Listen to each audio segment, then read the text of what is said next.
Hi, I'm Jake Bruton with Aero Building. Welcome back to the Build Show, and today we are actually going to revisit a bathroom remodel from 2014 that my firm did.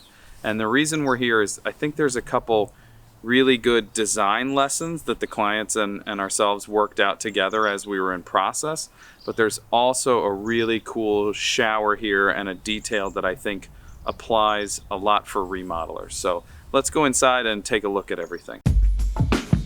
This bathroom was completed in 2014, and a couple of the goals that we had, number one, we weren't going to alter the footprint. We still have the same fixtures that were in the bathroom before. We have vanity, shower, tub, and toilet. We did circulate items in here in different places. But the general idea here was we're looking for something that's clean, that's simple, that is able to have the things that we don't want to see put away, and the ability to make things look clean and simple. You know, we added some drawers into this column on top here.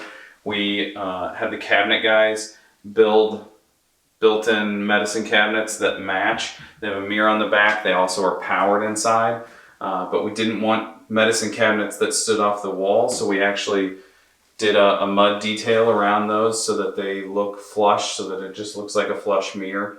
We have our makeup station behind me, has the same sort of mirror, although it's not a medicine cabinet. And we were able to incorporate in what would be a fairly small footprint for a master bath, a jetted tub and a full shower.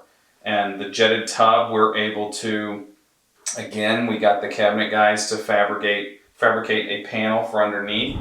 And the benefit of this panel underneath is that lip on the tub is able to come down and sit over top of it. So we took a drop-in tub that would normally have a large perimeter of tile or a large built-in area around it. And we're really able to compress that footprint as much as possible by just changing the way that we install it ever so slightly. Part of that hiding things, we have a half wall here that denotes where the tub stops, but it also has a inset on the back here. So all of the items that would be normally sitting around the perimeter of a tub are able to go in a niche or an inset like you normally would have in a shower. The same thing with the shower behind us. We have an inset that's hidden on the back side of a half wall. You don't really see it. But now that we're going to talk about the shower, why don't we flip around here and we'll talk about how this thing's assembled. Being a remodel, we're limited sometimes in what we can do with reframing spaces. One of the requirements of this bathroom was a zero entry shower.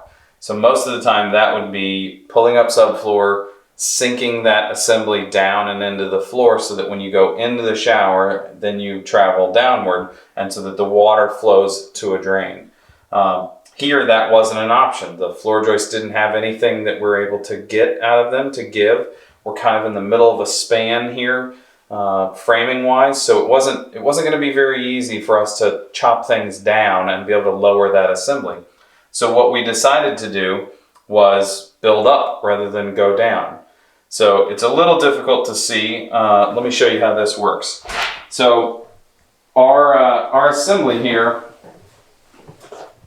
the only exit to the shower is the width of our floor drain here, and our floor,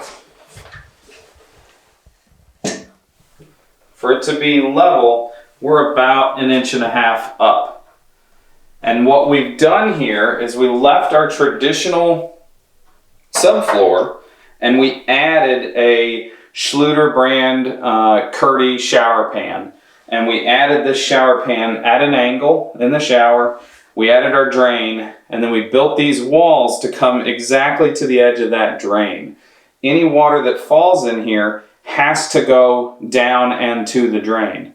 And this is one of those things that, like, the first time we did this, we turned the water on and everybody had a moment of panic, but then all the water disappeared into the drain and it was no big deal. Same thing here. This was not the first time that we did this shower assembly. But you have that moment of, well, is it going to run out and onto the floor?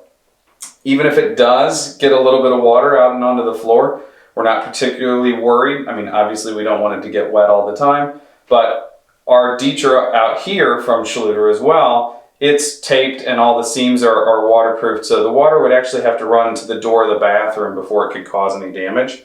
The beauty of this system is there was no reframing. We used regular parts that our carpenters and our tile guys are used to on a regular basis, and we really saved a lot of headache. Now, like I said, if water were to run out, after the clients here took possession of the bathroom, I got a phone call and they said, well, it's like a gallon of water gets out and onto the floor every time he takes a shower. And we talked about it and we couldn't figure out what he was doing different to cause it versus his wife. And so the funny thing is here that we actually ended up having, I asked her to watch him take a shower and see what he was doing different.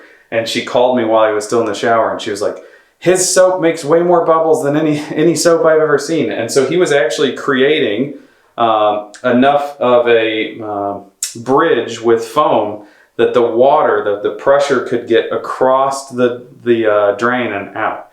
So that's the only problem in the, say, 10 or 15 showers that Aero Building has constructed using this method. That's the only time we've ever had any issues. The things to note: you got to be able to place your drain in the exact right place and the wall placement next to the drain, or you could turn these sections of walls into a curb. The curb placement needs to be perfect if you want everything to drain there. But I think that this really solved a lot of our problems in the sense that we got a zero entry shower without having to do any reframing. We're able to just add material as if we were doing a curb shower. So this is an assembly that I think you should think about when you're looking at a curb shower or curbless shower in a remodel situation.